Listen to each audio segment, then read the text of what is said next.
बड़ी खबर बिलासपुर से आ रही है। बिलासपुर हाईकोर्ट का बड़ा फैसला सामने आया है। ईडी, एसीबी और ईओडब्ल्यू के खिलाफ याचिकाएं खारिज की गई। तो शराब घोटाले में लगी सारी याचिकाओं को खारिज किया गया। फैसला सुनाते हुए टुटेजा को अंतरिम राहत भी दी गई है। माफ कीजिएगा, उनको अंतरिम राहत भी उनकी खारिज कर दी गई और हाईकोर्ट ने अनिल टुटेजा को अंतरिम राहत पहले दी थी, जो कि अब खारिज कर दी है। तो हाईकोर्ट ने ईडी, एसीबी और ईओडब्ल्यू के खिलाफ शराब घोटाले में लगी सारी याचिकाएं भी खारिज कर दी हैं। और बिलासपुर से ये बड़ी खबर सामने आ रही है। आपको बता दें कि पहले बिलासपुर हाईकोर्ट ने अनिल टुटेजा को अंतरिम राहत दी थी, लेकिन अब उन्होंने फैसला सुनाते हुए टुटेजा को मिली अंतरिम राहत भी खारिज कर दी है।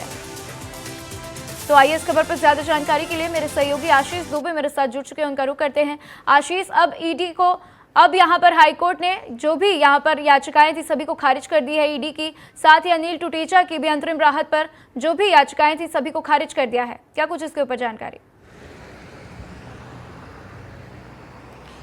जी बिल्कुल, देखिए ये सारी याचिकाएं जो है एक तरह से राहत के लिए लगाई गई थी। जो छत्तीसगढ़ में जो शराब घोटाला हुआ था एक तरह से लगभग 2100 करोड़ रुपए का, ये जो है अपनी राहत के लिए जो आरोपी थे, मैं नाम बताना चाहता हूं कि एजाज ढेबर जो महापौर हैं रायपुर के, उनके भाई अनवर ढेबर हैं, एक रसूखदार अधिकारी जो अनिल टुटेजा हैं उनके खिलाफ, इसके अलावा जो है उनके बेटे यश टुटेजा और जो अरुण पति त्रिपाठी उनके खिलाफ में एफआईआर हुई थी शराब घोटाले को लेकर।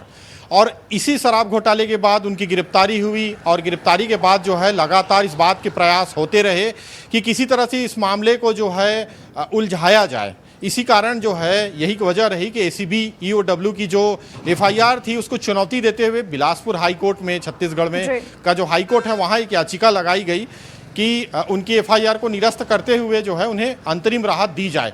लेकिन जो तमाम जो सबूत थे जो ईडी के, एसीबी के, वो इतने पुख्ता थे कि हाई कोर्ट ने प्रथम दृष्टिया तो उनके पहली सुनवाई में उनकी जो याचिका थी उनको सुरक्षित रखा था, लेकिन इस बार उनकी सारी 13 जो याचिकाएं उनको खारिज कर दी है और फिलहाल जो है किसी को इस मामले में कोई राहत नहीं है। और यही कारण है कि हाई कोर्ट जो बिल्कुल स्पष्ट निर्देश देते हुए